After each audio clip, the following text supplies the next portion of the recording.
بالکل اسلام میں نا دنیا کے سارے قوانین کی طرح یہ دو ہی حبس ہیں.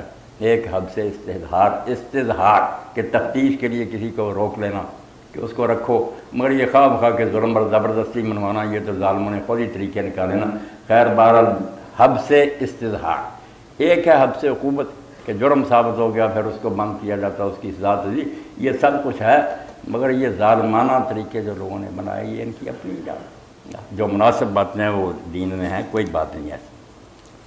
باقی اگر کوئی کہتا نا میری اس نے چوری کی ہے، میرا تو تھانے دار کو کیا کر اس کو مرواتا، تو وہ پھر حضرت نعمان ابن بشیر والی بات.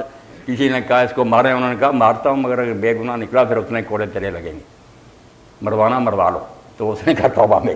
فرمایا یہ مذاق ہے، میں تم نے الزام لگا دیا ہم مارتے پھریں. منافق، حاسد اور چغل خور اسلام کی نظر میں بالکل ملعون ہیں یہ لوگ. یہ ایسے روگ ہیں جن کا دین کے ساتھ کوئی میل نہیں. جس کے سینے میں ایمان ہوگا منافق نہیں ہو سکتا. منافق کیا کہ باہر سے وہ اسلام کا اعلان کرے، اندر سے کافر ہو، دین کو جھوٹا جانے. اور حاصل ہے کہ کسی کو اللہ نے کوئی نعمت دی، جلتا رہتا کہ یہ پروفیسر ترقی کر گیا، یہ لڑکا آگے نکل گیا. فرمایا اس کی بجائے غبطہ کرو، رش کرو کہ اللہ ہمیں بھی یہ نعمت دے، اس کے لیے بھی دعا کرو اللہ اس کو اور زیادہ دے.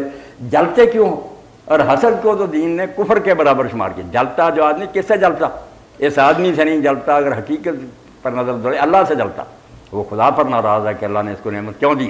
اس لیے انتہا درجے کا کفر ہے کہ کسی کی نعمت پر جلا جائے. اللہ کے پاس کوئی فضل کی کمی تم بھی چاہتے تو اس سے مانگو، جلو نہیں.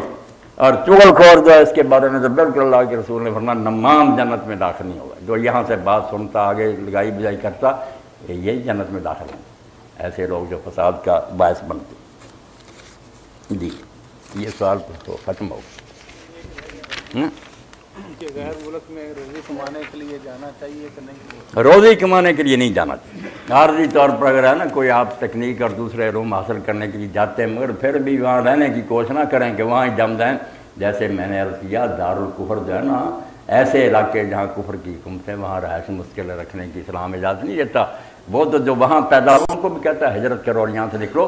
کجا کے لوگ روزی کی خاطر وہاں جا کر اپنی اولاد کو بے دین کریں. کئی مرتبہ میں آرٹیکل پڑھتا ہوں، کئی عورتیں بچے مرد روتے ہیں کہ وہ کتنا منحوس تھا جب اپنی اولاد کو لے کر ہمیں یہاں آ گئے، اب ہمارے سامنے وہ گرل فرینڈ لیے پھرتے ہیں، وہ بوائے فرینڈ کچھ نہیں ہم کہہ سکتے. روتے ہیں جن میں تھوڑی بہت ایمان کی ہے.